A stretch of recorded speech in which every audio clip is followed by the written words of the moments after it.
అవని ఎవరెవరి కోసం ఎంతెంత ఖర్చు పెట్టిందో, ఎంతగానో శ్రమ చేసిందో ఈ చిట్టీలో రాసింది నా గురించే రాయలేదు అని పెద్దిరాజు అంటూ ఉంటే, కొంచెం కిందికి వెళ్ళి చూడన్నయ్య అని చెప్పి అవని అంటుంది.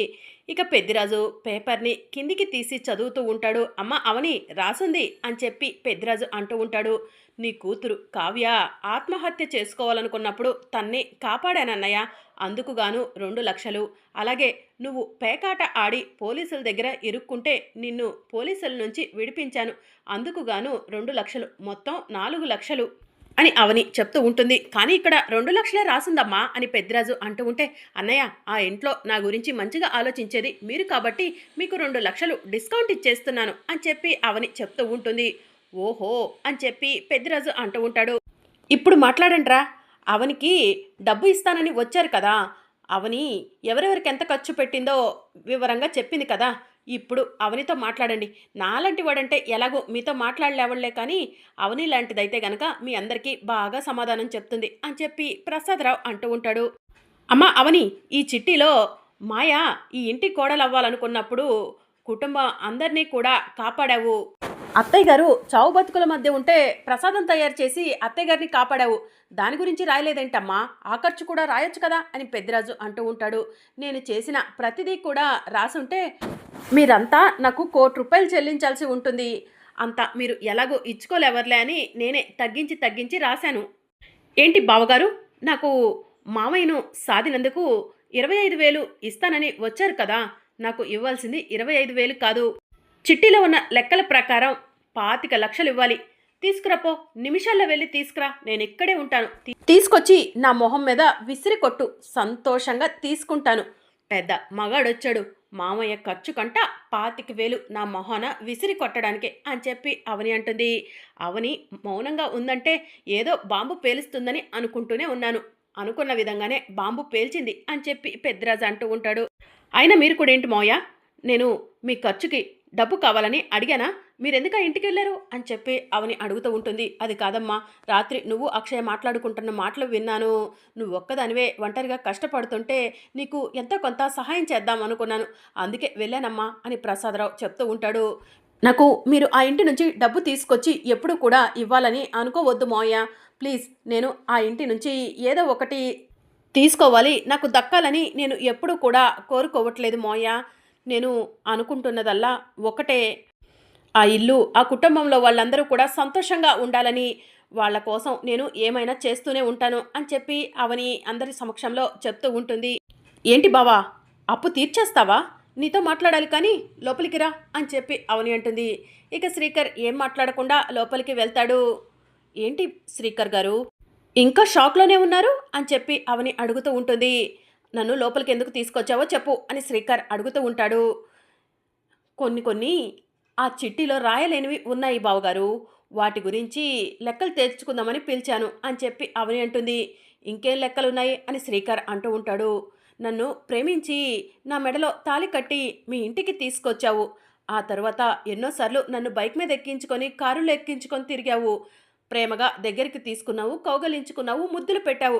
వాటన్నిటికీ లెక్కలు కట్టాల్సి ఉంది బావగారు, వాటి గురించి అని చెప్పి అవని శ్రీకర్ని అంటూ ఉంటే, ఇక శ్రీకర్ ఏం మాట్లాడకుండా టెన్షన్ పడుతూ ఉంటాడు. చెప్పండి, వాటికెంత డబ్బిస్తారు అని అవని అడుగుతూ ఉంటుంది. ఇంకా చెప్పాలంటే మన ఇద్దరి మధ్య చాలా రొమాన్సులు జరిగాయి, వాటన్నిటికి కూడా మీరు డబ్బులు ఇవ్వాలి అని చెప్పి అవని అంటూ ఉంటే, నేను వెళ్ళిపోతున్నాను అని చెప్పి శ్రీకర్ అక్కడి నుంచి టెన్షన్ పడుతూ బయటికి పారిపోతూ వచ్చేస్తూ ఉంటాడు. నాకు ఇలా మాట్లాడటం చాలా ఇబ్బందిగానే ఉంది బావా, కానీ నీ నోరు మూపించడం కోసం ఇలా మాట్లాడక తప్పలేదు అని చెప్పి అవని మనసులో అనుకుంటుంది. ఇక శ్రీకర్ పరిగెత్తుకుంటూ ఇంట్లో నుంచి బయటకు వెళ్ళేసరికి వేదవతి వాళ్ళు ఆ అవని లోపలికి తీసుకెళ్ళి, ఏం చెప్పిందిరా, ఎందుకు నువ్వు అలా పరిగెత్తుకుంటూ వచ్చావు అని చెప్పి అడుగుతూ ఉంటారు. ఏం లేదులేమ్మా అని చెప్పి శ్రీకర్ అంటాడు. రేయ్, నిజం చెప్తావా లేదంటే అవనినే అడగమంటావా అని కృష్ణబాబు అంటూ ఉంటాడు. మా ఇద్దరి పర్సనల్స్ గురించి చెప్పింది, పదండి వెళ్దాం, అన్నీ పూసగుచ్చినట్టు చెప్పాలి మీకు అని చెప్పి శ్రీకర్ అక్కడి నుంచి వెళ్ళిపోతాడు. ఇక మరోవైపు అక్షయ దుర్గాదేవి గుడికి వెళ్తుంది. నాగమ్మ అని పుట్ట దగ్గరకు వెళ్ళి పిలవగానే నాగమ్మ బయటికి వస్తుంది. నాగమ్మ ఈ పాలు తాగు అని చెప్పి అక్షయ గిన్నెలో నాగమ్మకు పాలు పెడుతుంది. ఇక నాగమ్మ పుట్టలో నుంచి బయటకు వచ్చి పాలు తాగుతూ ఉంటుంది. ఇక అప్పుడే చిలకమ్మ కూడా వస్తుంది. చిలకమ్మ నువ్వు యాపిల్ తిను అని చెప్పి అక్షయ చిలకమ్మకు యాపిల్ పెడుతుంది. ఇక చిలకమ్మ యాపిల్ తింటూ ఉంటుంది. మాకు ఎలాంటి కష్టం వచ్చినా కూడా నాగమ్మ చిలకమ్మలే మాకు సహాయం చేస్తున్నారు. నాగమ్మ చిలకమ్మలు మాకు అమ్మవారు ఇచ్చిన వరాలు అని చెప్పి అక్షయ నాగమ్మ చిలకమ్మలతో మాట్లాడుతూ ఉంటుంది. అందుకే చిలకమ్మ నాకొక ఆలోచన వచ్చింది అని అక్షయ్ అంటుంది. ఎప్పుడు కూడా ఏదైనా సమస్య వచ్చినప్పుడు ఆ సమస్య నుంచి మమ్మల్ని కాపాడటం కోసం ప్రయత్నం చేస్తూ ఉంటావు కదా, అదే సమస్య నీకు ముందే తెలిస్తే మాకు చెప్తే మేము సమస్యలోకి వెళ్ళకుండా ఉంటాం కదా, అందుకు నీకు మాటలు వస్తే బావుండనిపిస్తుంది. నీకు మాటలు రావాలని చెప్పి ఆ అమ్మవారిని వేడుకుంటాను చిలకమ్మ అని చెప్పి అక్షయ్ అంటుంది. రా చిలకమ్మ, నాగమ్మ రండి, అమ్మవారి ముందుకు వెళ్ళి చిలకమ్మకు మాటలు వచ్చేలా చేయమని అడుగుదాము అని చెప్పి అక్షయ్ అంటుంది.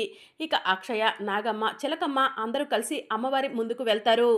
అమ్మ మాకు ఎలాంటి కష్టం వచ్చినా కూడా చిలకమ్మ నాగమ్మలే ముందుంటారు.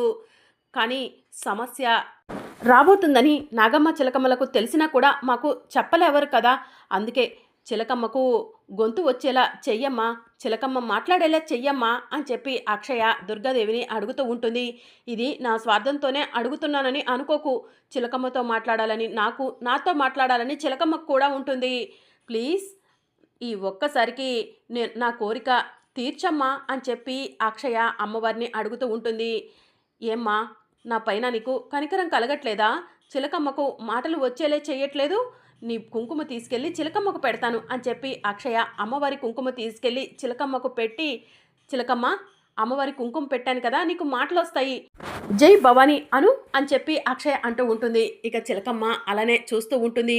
ఏంటి చిలకమ్మ నీకు మాటలు రాలేదా, అయితే ఇప్పుడే వస్తాను ఉండు అని చెప్పి అక్షయ పరిగెత్తుకుంటూ పూజారి గారి దగ్గరకు వెళ్ళి, పూజారి గారు భక్తులకి తీర్థం ఇస్తూ ఉంటే పూజారి గారు ఆ తీర్థం ఇలా ఇవ్వండి అని చెప్పి అక్షయ తీర్థం తీసుకొచ్చి చిలకమ్మతో, చిలకమ్మ ఈ తీర్థం తాగు నీకు మాటలు వస్తాయి అని చెప్పి చెప్తూ ఉంటుంది. చిలకమ్మ తీర్థం తాగటం పూర్తయిన తరువాత జై భవాని అను చిలకమ్మ అని చెప్పి అక్షయ్ అడుగుతూ ఉంటుంది. ఇక చిలకమ్మ ఏం మాట్లాడకపోవడంతో, భవాని ఎందుకు నువ్వు నాకైనా కనికరం చూపించట్లేదు, చిలకమ్మకు మాటలు వచ్చేలా చేస్తే అమ్మకు నాకు ఏదైనా ప్రమాదాన్ని ఆ మాంత్రికుడు మాయా సృష్టించాలని చూస్తే చిలకమ్మ ముందే వచ్చి మాకు చెప్తుంది కదా, మేము ఆ ప్రమాదంలో పడకుండా ఉంటాము కదా, ప్లీజ్ నా కోసం చిలకమ్మకు మాటలు వచ్చేలా చెయ్యి భవాని అని చెప్పి అక్షయ అమ్మవారిని అడుగుతూ ఉంటుంది. చిలకమ్మకు మాటలు రావాలంటే ఏం చెయ్యాలో చెప్పు భవాని, కఠినమైన పూజలు చేయాలా, కఠినమైన దీక్షలు చేయాలా, చేస్తాను, నువ్వు చిలకమ్మకు మాట వచ్చేలా చెయ్యి, నీ గుడి చుట్టూ 101 ప్రదక్షిణలు చేసి 108 బిందెలతో నీళ్లు తీసుకొచ్చి నీకు అభిషేకం చేస్తాను అని అర్చన భవానికి నమస్కారం చేసుకుంటుంది.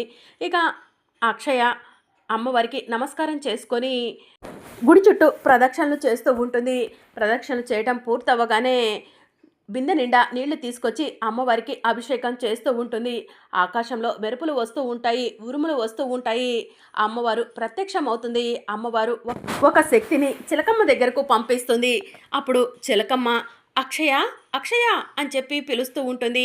అక్షయ వెనక్కి తిరిగి చూస్తూ ఉంటే, నేనే అక్షయ పిలుస్తుంది, నువ్వు చేసిన కఠిన పూజలకు దీక్షలకు అమ్మవారు కనికరించింది, నాకు మాటలు వస్తున్నాయి అని చిలకమ్మ చెప్పడంతో అక్షయ పరిగెత్తుకుంటూ చిలకమ్మ దగ్గరకు వచ్చి, చిలకమ్మ నీకు మాటలు వస్తున్నాయా, అమ్మవారు నా పూజకు మెచ్చి నీకు మాటలు వచ్చేలా చేసిందా అని చెప్పి అక్షయ భవానీ ముందుకు వెళ్ళి, భవానీ నాకు చాలా సంతోషంగా ఉంది, చిలకమ్మకు మాటలు వస్తున్నాయి, ఇక నుంచి నేను కానీ అమ్మ కానీ ఎలాంటి ప్రమాదంలో పడ్డా కూడా చిలకమ్మ వచ్చి మాకు ముందే తెలియజేస్తుంది, మేము ప్రమాదంలో పడకుండా కాపాడుతుంది, నీ రుణం నేను తీర్చుకోలేవను భవానీ అని చెప్పి అక్షయ అమ్మవారికి నమస్కారం చేసుకుంటూ ఉంటుంది.